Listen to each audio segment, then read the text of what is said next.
Ini adalah 1,3 miliar yen. Jika ingin memilikinya, peserta harus memenangkan permainan. Peraturannya mudah. Peserta harus membeli kelereng seharga 4.000 yen. Memasukkan kelereng melewati paku-paku. Kemudian 3 lubang. Dan kelereng itu harus masuk ke lubang merah. Barulah dapat memenangkan permainan. Hadiahnya menggunakan kelereng emas. Yang satu buahnya bernilai 100 juta yen. Banyak orang yang ingin memenangkan permainan ini. Orang ini menjual semua hartanya. Bahkan meminjam uang. Tapi dirinya tidak bisa memenangkan permainan. Permainan ini tampak seperti game yang adil dan mengandalkan keberuntungan. Padahal permainan ini dikendalikan si penyelenggara.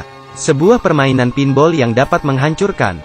Disebut juga sebagai monster rawa oleh para pemainnya. Untuk memenangkan permainan, Kaji dan seorang paman memutuskan untuk bekerja sama. Mereka datang ke rumah si paman.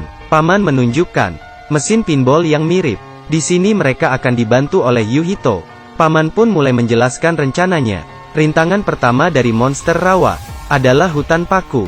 Jarak antara paku akan mempengaruhi kemungkinan bola melewati hutan paku. Dengan menggunakan informasi Yuhito, paman mengetahui paku urutan ke-30 akan menjadi paku dengan kemungkinan tertinggi. Rintangan kedua adalah 3 lubang berturut-turut. Setiap kelereng harus melewati 2 lubang merah. Si penyelenggara telah memikirkan cara agar kelereng tidak masuk ke kedua lubang. Tapi mereka juga bisa menggunakan cara untuk mengubah jalur kelereng. Paman menjulurkan tangannya dan mendorong kelereng. Kemudian kelereng itu masuk ke lubang. Kaji terkejut, tapi ternyata si paman memegang magnet di tangannya. Ketika magnet itu ditaruh di kaleng minuman kosong. Ketika Yuhito mengangkat kaleng minuman itu dan memberikannya ke Kaji, Kaji akan memberikannya ke paman. Semuanya sudah siap, dan pada hari rencana, Kaji akan masuk duluan, diikuti oleh paman. Paman memesan bir dari pelayan, yang akan diberikan Yuhito ke Kaji. Bir itu adalah buatan mereka. Sementara itu, setelah bir diberikan ke Kaji, paman akan mencoba mengontrol kelereng dengan pikirannya. Tentu saja gagal.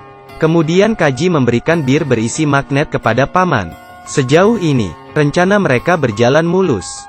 Kelereng berikutnya akan menentukan keberhasilan mereka. Paman mengulurkan magnetnya, tapi tiba-tiba magnet itu berubah jalur. Paman kalah permainan ini, dan birnya jatuh ke tumpukan kelereng. Kelereng yang jatuh ditangkap oleh penjaga mesin, dan dirinya melihat kaleng bir yang terjatuh. Kaji dan paman seketika panik. Cara curang mereka terbongkar. Si penjaga mengambil kaleng bir itu, dan memberitahu paman untuk menghindari medan magnet. Semua kelereng mereka tidak terbuat dari besi. Yuhito mengkhianati mereka. Pihak permainan memutuskan untuk memberi paman satu kesempatan mengikuti sebuah permainan yang berhadiah 30 juta yen. Dan jika menang, dirinya bisa bermain lagi. Apakah yang direncanakan si penyelenggara? Kaji dan paman bisa memenangkan satu permainan lagi? Di balik 3 jeruji ini terdapat seorang wanita cantik. Seekor singa lapar.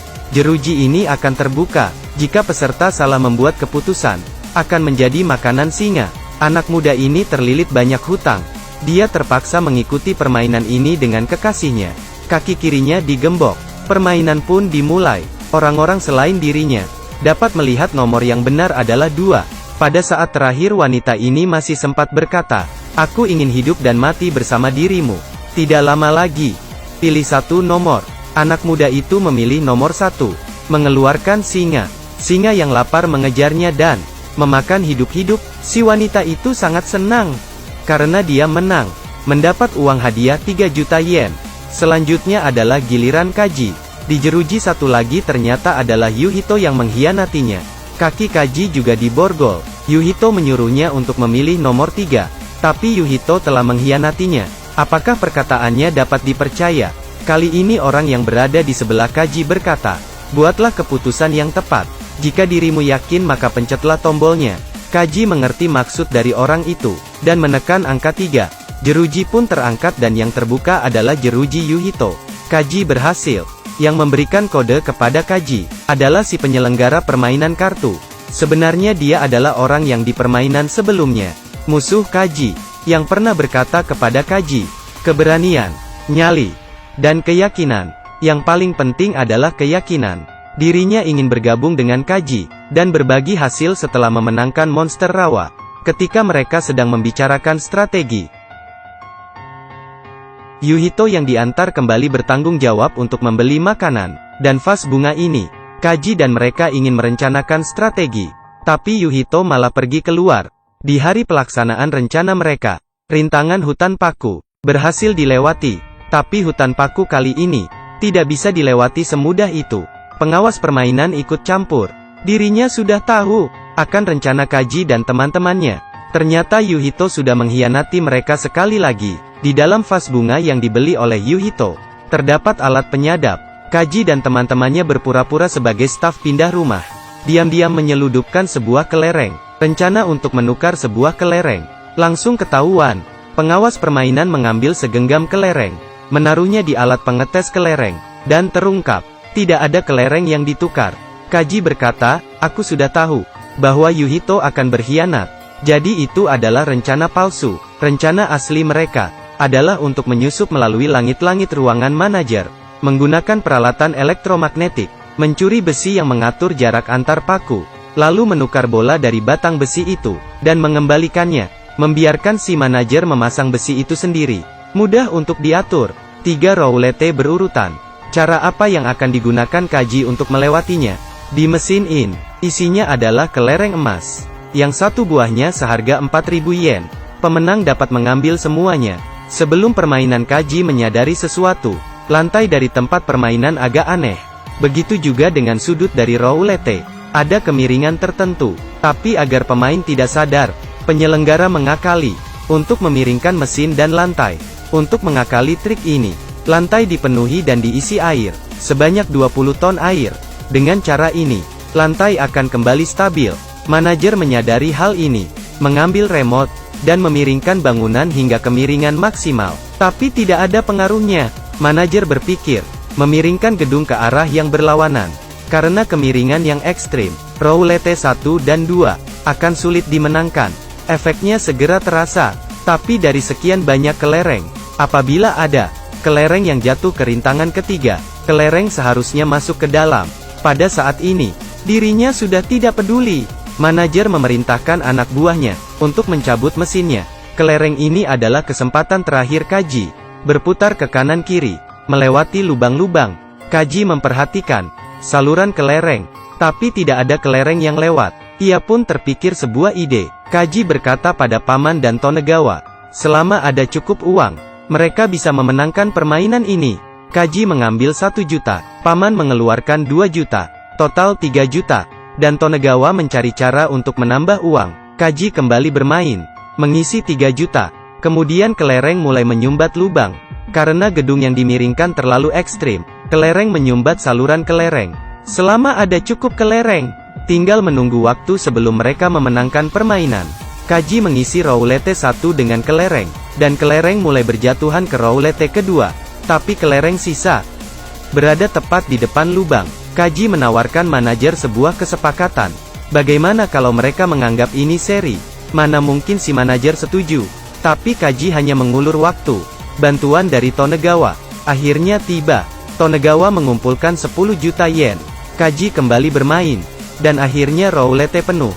Mulai berjatuhan ke roulette terakhir. Ketika kelereng akan masuk ke lubang merah, kelereng itu terpental oleh hembusan angin.